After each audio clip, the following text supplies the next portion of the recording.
Yes, ma'am, we are live now. Yeah. So, good evening, delegates and all the participants. Thank you for joining Shield Connect. And we are back with our series, The Icons, in conversation with Dr. Ritu Santwani. And today's icon is Professor Rubina Sohail, ma'am. And before starting the session, let me introduce Dr. Ritu Santwani, ma'am. Ma'am has done MBBS, MD, FICOG, FIAOG, AMRCOG. Ma'am is obstetrician and gynecologist, IVF specialist. Ma'am is currently founder and the CEO of 360 Degrees Healthcare Studio, and ma'am is infertility specialist. Ma'am was a part of NUHS Singapore, and ma'am was co-founder of MAAM and board member of SWWC. And with this introduction, I will hand over to Dr. Ritu Santwani. Yeah. Thank you, Sahiti, and thank you, Sheil, for providing the platform for this academic series. So friends, as we all know, this series is coming from last 2 years and being very popular amongst everyone. Every week, I invite one stalwart across the geography to share their knowledge with us. But today we have chosen some different topic, and today are very near and dear. Rubina Sohail madam is with us. So madam is actually I can say a style icon, or you can say a ocean of knowledge. And whenever I invite the madam, in spite of her very, very busy schedule, madam always tell me, Ritu, I will definitely come. I will try to accommodate, or sometimes we have to change the little bit of the schedule. So really, I'm thankful to madam. First, let me do the introduction of the madam. So today's the stalwart is Professor Rubina Sohail madam. Madam is FCPS FRCOG, Professor of Obs and Gynec and consultant at Hamid Lafti Hospital, Lahore, champion of sexual and reproductive health and rights, pioneer of kangaroo mother care in Pakistan. Her lecture she has taken in my last academic marathon on kangaroo mother care was very highly appreciated by all. Madam is Chair FIGO Committee on Women Facing Crisis, Deputy Chair of the Scientific Program Committee, FIGO Conference, Paris 2023, past President of CEPOG, widely published including IGOG and The Lancet, author of books and chapters including a handbook for midwives. Madam has been awarded by the Young Gynecologist Award, FOG in 1994 and FRCOG in 2019 for work to improve the maternal and neonatal health. Madam, please stop sharing, Sayati. Madam, a very, very warm welcome to you. Madam, I can from India, I can send this lovely roses to you. I can think you can get some lovely fragrance. So thank you very much for this. And I'm going to just start sharing my screen, and thank you very much for the invitation. Ritu, it's always a pleasure to see you and to meet your audience. And today the topic is very interesting from my perspective, and I'm sure the audience is also going to feel that this is a topic, I think, which is relevant to all gynecologists. But I'm especially looking at it from the female perspective because our specialty has got mostly females. So my apologies to the men, and I'm going to talk about my path and my life. So what has happened so far, I have divided my presentation into a little bit about my country, a little bit about the paths that I've taken, a little bit about the lessons, and then what do I suggest for the younger people, because I feel that it is very important. And thank you very much for selecting this topic, because I think that we have to share our life with people to let them know what we went through, how did we go through it, and we are all the same. I would like to say that we are all the same, and when we look at seniors and when we look at people who have achieved something, most of the times when we are young, we feel, no, we can't do this, only these people can do this. It's not like that. Everybody has a path and everybody can reach the same place, provided you keep on trying and making good progress on it.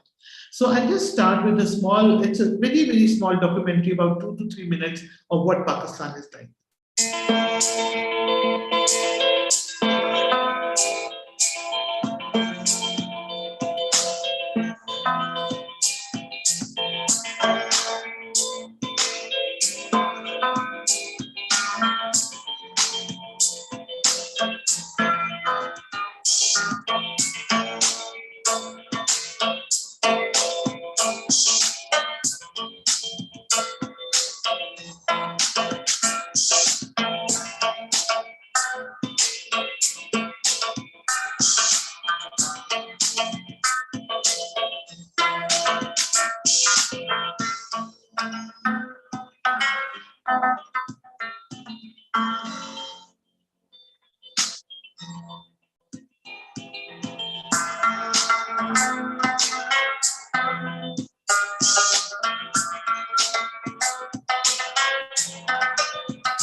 Very nice, ma'am. So yeah, so just to show you what we are like, we are the fifth most popular. So there are the good points, but we have other things going on as well. We are the fifth most popular country in the world. We are currently a population of 233 million, which is huge.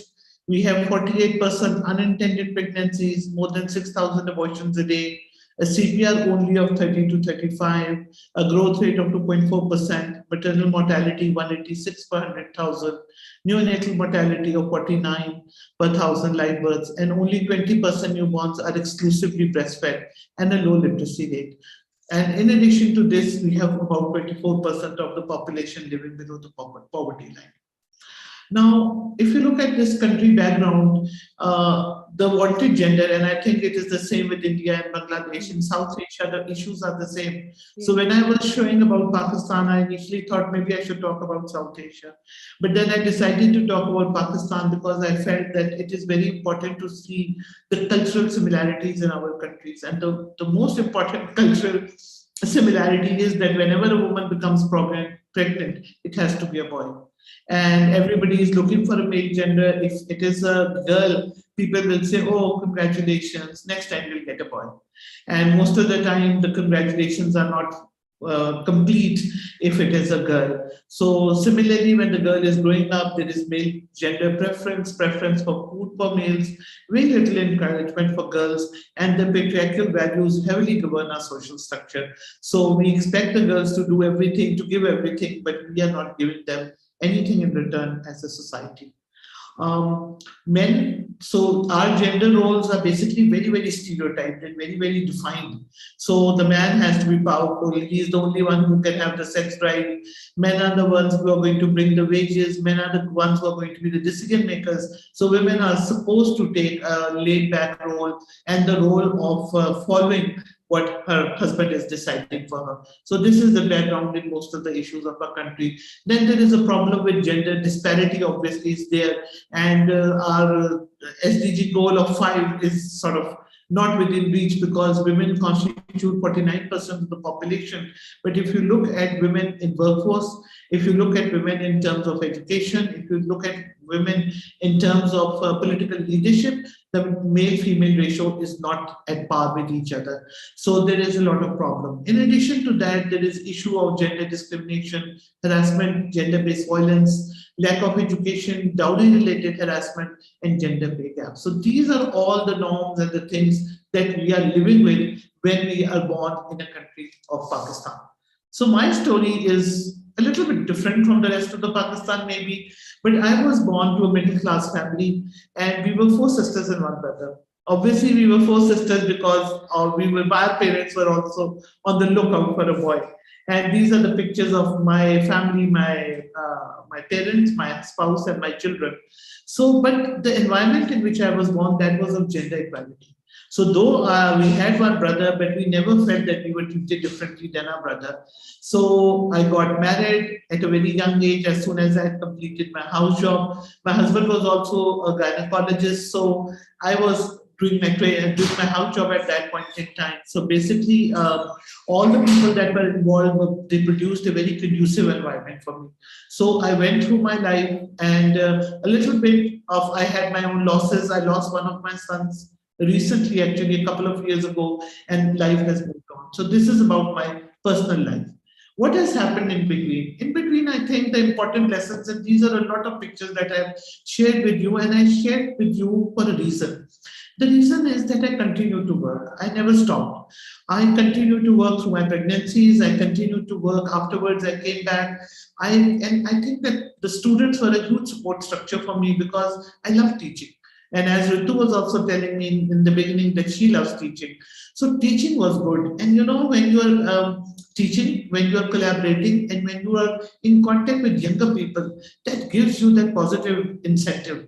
That gives you that incentive to go ahead. That gives you an incentive that you can change the world. Because actually the younger people are the ones who you can influence. You cannot influence people who are your age. You can influence people who are younger to you. You can tell them the right direction. You can work together. So a lot of things are my collaborations with younger people. Then the collaboration with colleagues, not only in Pakistan, but all around the world. So these are colleagues from Bangladesh, from Pakistan. You can see Dr. Lukendra Chatterjee from India, from Sri Lanka, from Bhutan.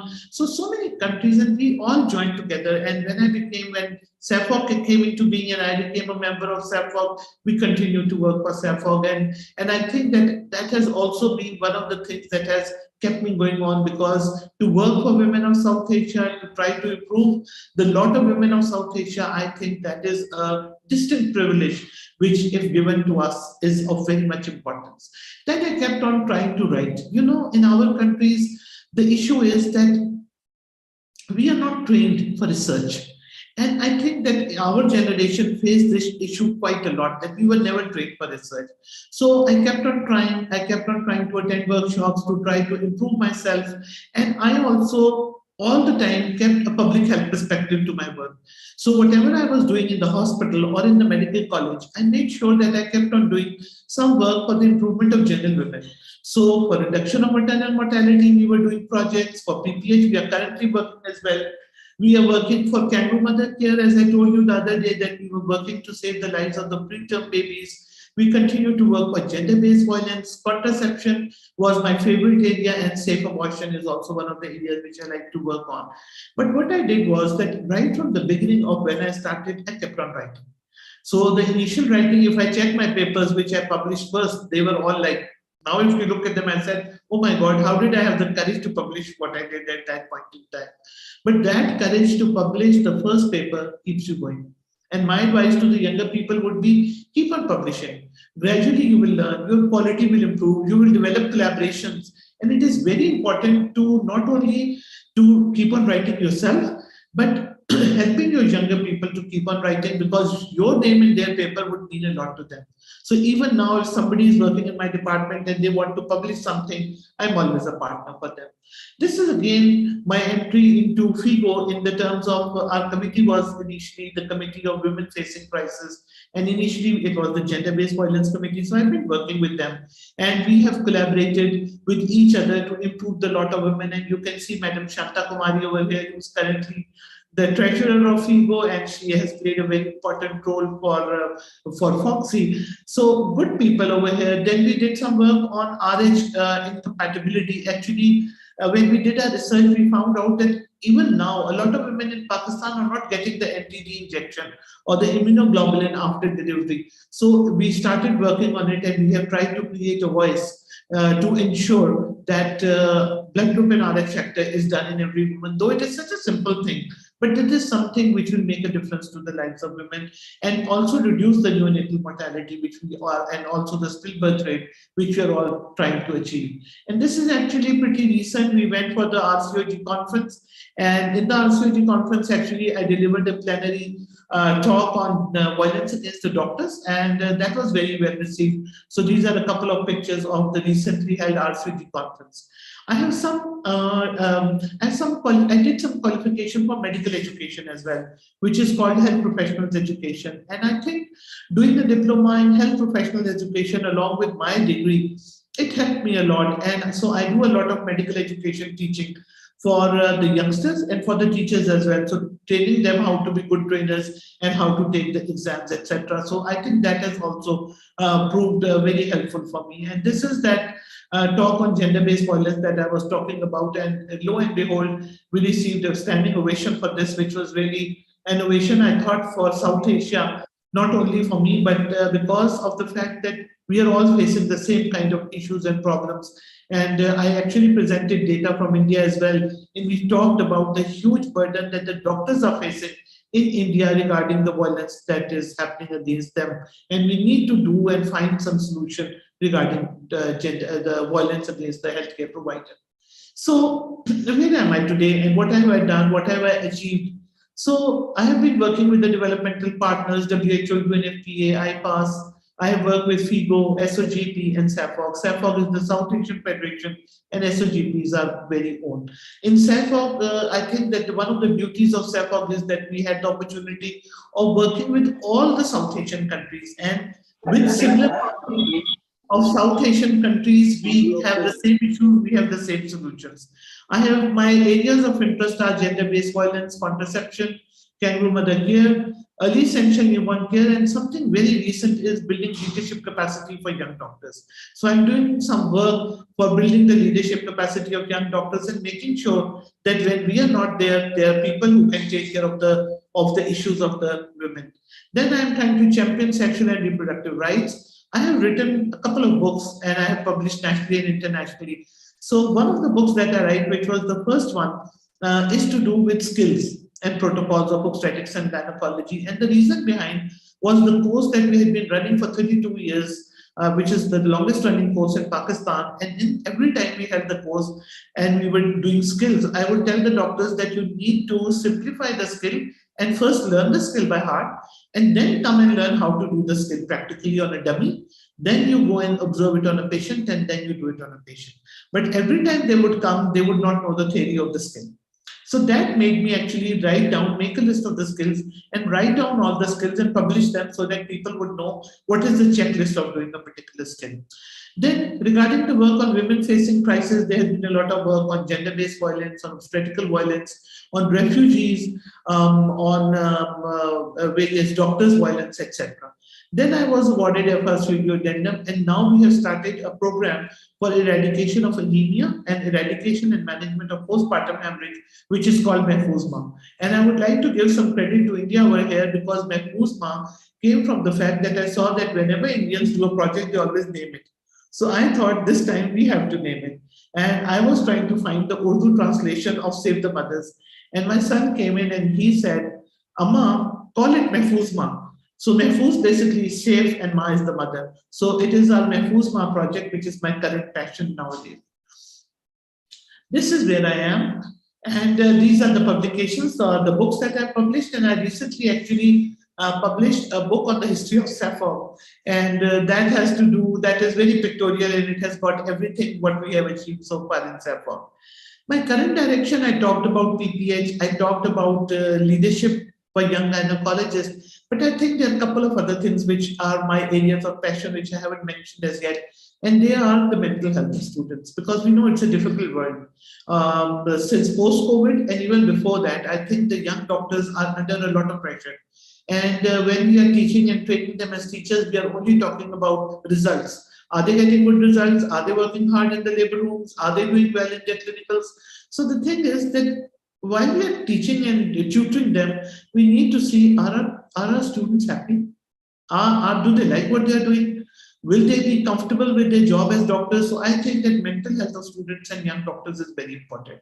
And secondly, I think that the dress up, the grooming of doctors and the students is very important, because when they become doctors, the patient is putting their life in the hand of the doctor. So the doctor should have a certain appearance as well. It sounds very colonial actually, but I seriously feel that a doctor should look like a doctor. And I think that is one of the first things that the patient sees when they walk into your clinic. How do you look like? Do you look like somebody whom people can trust, or are you somebody whom I cannot trust? And then I really want to bring up gender equality, and I want to bring up women, not only in gynecology, but I feel as a general thing, we should try to help women. And when we become senior, We should look at the problems of women, what they are facing, what we went through when we were young, and try to sort them out and help them and understand what they're going through and try to be helpful. This brings me to the lessons. What have I learned? So a lot of things have happened in my life, and every day something new is happening. So what are the lessons that I've learned? There are a lot of lessons. Some of them are very blunt. I hope nobody minds.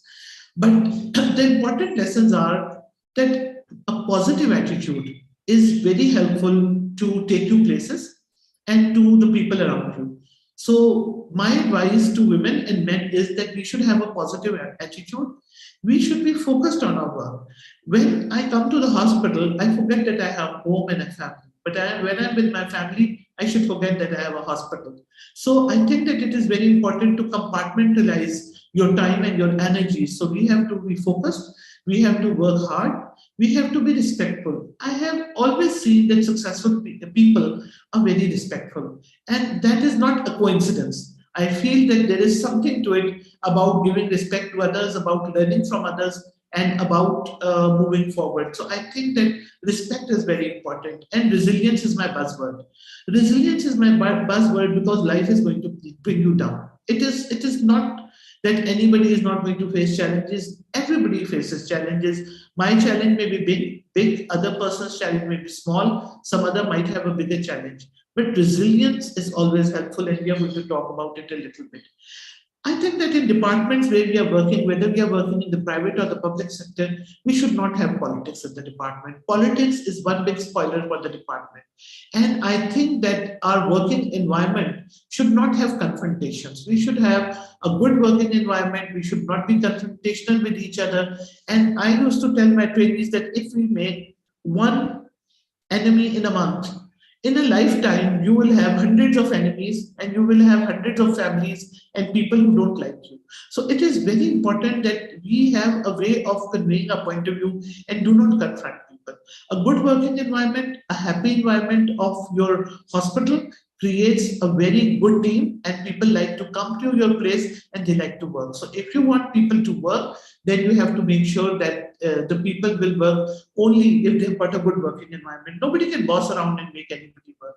There's no place for jealousy. This is a special message for females. Females get jealous very easily. So no place for jealousy. Make friends. We are all a big family.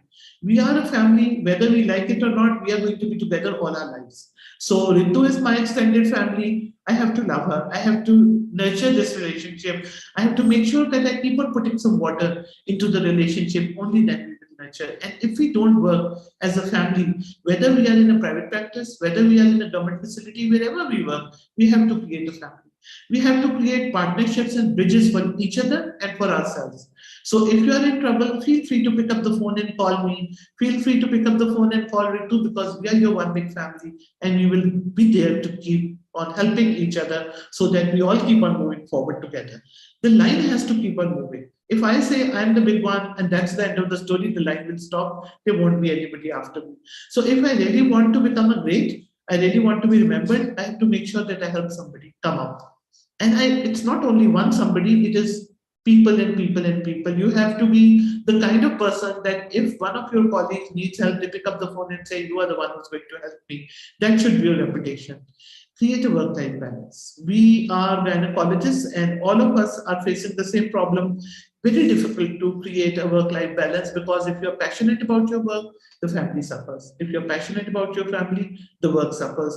So we have to create a work-life balance. We have to see, as I said, when I'm in my office, I try not to think of family, and generally I don't. And when I'm at home, it's my home. It's all that I have for that point in time. So I'm not going to waste my time. So we have to keep our home and family in focus, because after all, whatever we do in life, even this work on gynecology, even maternal health, will be important only if we have our family together.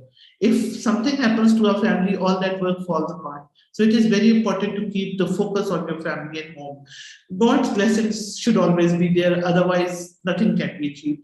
And keep on helping each other. Help is very important. Keep on moving, keep on helping. And some support and a small line about people for women to go up the ladder. Respect women, understand women, empathize with women, support and motivate them, make them a part of your team, help them mend. They have lots of issues. Every day, a lady will come to me and say either her child is ill, or there's a in-laws problem, or there's a husband problem, or there's financial problem. So sometimes you just have to be listening to them. You might not be doing any intervention, but only listening to a woman in need is very helpful. And also speak up for women. So if a woman is in trouble, don't go and start speaking against her. Listen to her, listen to her problem, try to understand and help her out. So a lot of lessons that I have learned to date. And so my lessons are, and I'm not finished, so a couple of more minutes, Ritu, if you don't mind. No problem, ma'am. No problem. We're getting a lot of knowledge. Okay, thank you. So stop overthinking. Don't overthink it. Don't clutter your mind by confusing yourself. Try everything and anything that you want to do, but you have to do something. You have to keep on moving. You have to keep on doing something new and excelling in what you're doing. Follow your inner voice and always listen to what your heart wants you to do, because the best results come when your heart is into the work that you're doing. And believe in yourself. If you believe in yourself, you will find plenty of people who will believe in you and work with you together. So this is actually from Facebook. I put my name and this came up. So I thought that that is a pretty appropriate thing to say, that life has taught me that I'm always stronger than I think I am. And this holds true for all women. I wasn't ready for half the shit I went through, but I got through it, and I always will. And I think that for women, this is not for Rubina, this is for all the women out there, because we need to see and we need to feel that we can do it. And if we think that we can do it, we will keep on doing it. Now, my 4 pieces of advice. 1 about jealousy, other is about resilience, the 3rd is about leadership, and the 4th is about work-life balance. Jealousy, I said before as well, that jealousy kills everything. So this jealousy factor has to be removed. And I was reading about a couple of women. So I read about famous women. So Amy Schumer, Beyonce, and Taylor Swift, they acknowledge each other's talent and they work together. So you are not the only talented person in the world. There are other people who have got a lot of talent. And the best results are produced if the talented people join hands. It is 2 things. 1, better results, and the other, people understand working together is very good. So I think that we need to make some feminine heroes and say that the jealousy factor should be taken out. The other is resilience. And sometimes one wonders, what is resilience? So resilience is basically the ability to go on and your ability to sustain your energy under pressure, to cope with disruptive changes and to adapt and then to bounce back. I think that many women actually are very easily resilient, because if we were not resilient, we would not be in our homes and leading successful marriages. But as a professional woman, resilience is very important. It is important to cope with changes when they happen and to come back. And to be able to come back, you just need to keep on doing a little bit of something. Core leadership skills. I think it is very important to become, first of all, to show and demonstrate leadership skills. And the second is to try to inculcate those leadership skills into the women that you work with. So you have to tell them that if you want to become a good leader, our integrity is important. But to me, one most important thing that a good leader has is the ability to delegate, to work together as a team, and to make a leader of your people who are working with you. So when I was working in Services Hospital, every senior registrar had a project, and they were the leaders of that project. So even when I left, Kangaroo Mother Care has one leader, neonatal care has another leader, contraception has a third leader, maternal mortality reduction has another leader. And whenever I used to go for that particular meeting, I would take my leader with me. So when I went for Kangaroo Mother Care, there was Dr. Noreen. I would always take Noreen with me. So even if I'm gone, Noreen would be there to talk about Kangaroo Mother Care, and she owns Kangaroo Mother Care. So ability to delegate, to be able to communicate, and to be able to say thank you to the people who are working around you. So I go somewhere and I'm given credit for something that I've done. It's not my credit. It is the credit of the team. So I think a good leader knows how to make a team, how to make good leaders out of them, how to respect them, how to acknowledge them, and how to talk about them in public and say that they are the ones who are the people who have made you successful. So I think these are the core leadership skills, and these need to go. My favorite topic, and I can talk an hour about it, But work-life balance, it is a challenge for gynecologists. And actually, we did a survey in which most of the people thought that we did not have good work-life balance, and they were all doctors. So our work, our personal lifestyle, which is our own health, pleasure, and leisure, our family, and our spiritual development. To me, these are the four core things for work-life balance. So it is not only work and family, but it is ourselves, our bodies, our minds as well, which need to be at peace. So whenever a woman is going to office, she's understand, she feels inadequate, she's feeling guilty because her children are home, she's unhappy, she's exhausted. Our physicians burn out, they have nervous breakdowns, sometimes depression, and very infrequently suicide as well. So what are we? So this is the price of going to an office. So should this stop us from going to the office? And my simple answer is no, it should not stop us from going to the office, because we have solutions. And this is the questionnaire that I was talking about. We did this in our department, and we did it on 100 doctors of OBGYN, and 0% said that they had good work-life balance. This is the story of every OBGYN, and I don't think that you will find a different result anywhere. So the question is, what do? You have the same 24 hours. Ritu has to do her studio, Ritu has to do her hospital, and she has to take care of her family and friends and extended family and so many other people. So we have to divide our time and the work that we do into what is important, what is urgent. I think that and what is not that important. So the urgent work, the important work obviously need precedence, but we have to divide our time into work, into our social life, into self-relaxation and family time, which is very important. Now, I always like to give examples, and this is the example of Bisma Maroof, who's our cricket captain and of the ladies cricket team. And you look at her baby, she has got a young baby. So she has a good work-life balance. She's achieving heights of sportsmanship, and she's also bringing up a baby and rearing a family. So I always like to share her model. What do we need to become at peace with ourselves and achieve a good work-life balance? I think, first of all, a good work environment. Because if you've got a good workplace environment, you're basically happy, and you should have job satisfaction. But you should have lots of friends, friendship with your children, peace and satisfaction. And I love this picture because I want to say that we all need to be peaceful and peace-minded, and we should have open hearts. And everyone, I recommend, should do some meditation. A couple of minutes every day is a must. And I will just share this with you, and then I will come to my last two slides.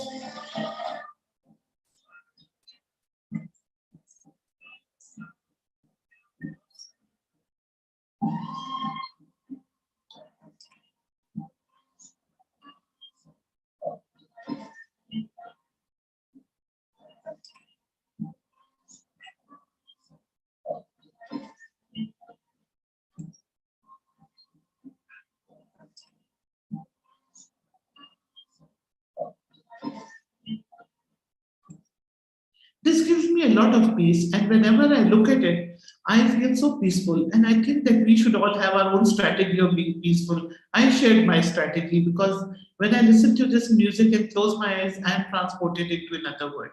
So my key points from today are that we need to learn, we need to define ourselves, we need to deliver, and we need to pull up the women in our lives so that we are able to achieve something. So keep going, believe in yourself, and have a very good day, all of you. Thank you very much.